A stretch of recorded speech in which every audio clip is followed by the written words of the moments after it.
warahmatullahi wabarakatuh. Nama saya Ratu Fatia Aulia, kelas 213A01, NIM 21220128. Saya akan menjelaskan tentang etika kantor. Etika berasal dari kata Latin, yaitu ethicus, dan dalam bahasa Yunani disebut ethikos yang berarti kebiasaan. Etika kantor merupakan seperangkat norma yang mengatur sikap dan perilaku seseorang dalam bekerja. Etika kantor dibagi menjadi 3, yaitu etika bergaul, etika berpakaian, dan etika berbicara. Etika bergaul. Hal yang perlu diperhatikan dalam etika bergaul adalah seperti berikut. Yang pertama, bersikap sopan santun dan ramah. Yang kedua, penuh perhatian terhadap orang lain atau empati. Yang ketiga, mampu menjaga perasaan orang lain. Yang keempat, berusaha untuk saling membantu bila melihat teman kerja membutuhkan bantuan. Yang kelima, mampu mengendalikan emosi. Etika berpakaian. Hal yang perlu diperhatikan dalam etika berpakaian adalah 1. Gunakan pakaian dengan ukuran yang pas. Yang kedua, berpakaian rapi dan tidak kedodoran. Yang ketiga, jangan merubah bentuk pakaian. Etika berbicara. Hal yang perlu diperhatikan dalam etika berbicara adalah sebagai berikut. 1. Pada saat berbicara harus menatap lawan bicara. 2. Pada saat berbicara suara harus terdengar jelas. 3. Gunakan bahasa yang baik dan benar. 4.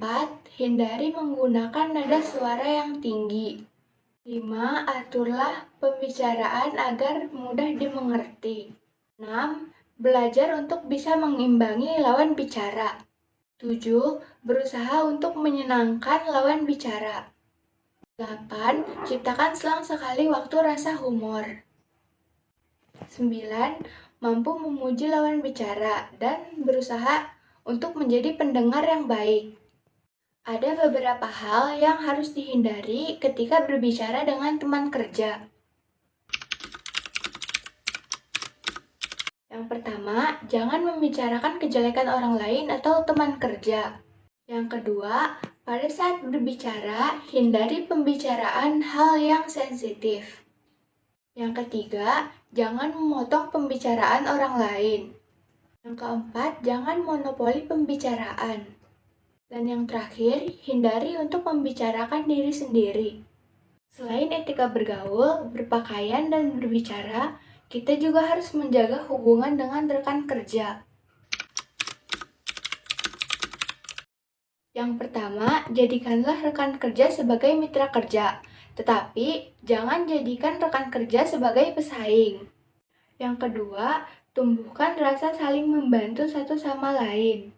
Yang ketiga, ingatkan teman kerja ketika ada sedikit penyimpangan. Yang keempat, jaga agar tidak terjadi konflik yang berkepanjangan. Dan yang terakhir, hargai setiap teman kerja sebagai manusia yang bermartabat. Hal-hal yang harus diperhatikan dalam etika di kantor. Yang pertama, sosialisasi. Yang kedua, berbicara dengan jelas. Yang ketiga, hati-hati dalam berkomentar. Yang keempat, kompromi. Yang kelima, pengaruhi orang lain. Dapat dilakukan dengan banyak hal yang positif. Yang keenam, hadapi masalah. Yang ketujuh, tidak mudah terpancing. Yang kedelapan, jangan takut perubahan. Dan yang terakhir, lepaskan ego. Sekian penjelasan materi etika kantor dari saya. Kurang lebihnya mohon maaf. Wassalamualaikum warahmatullahi wabarakatuh.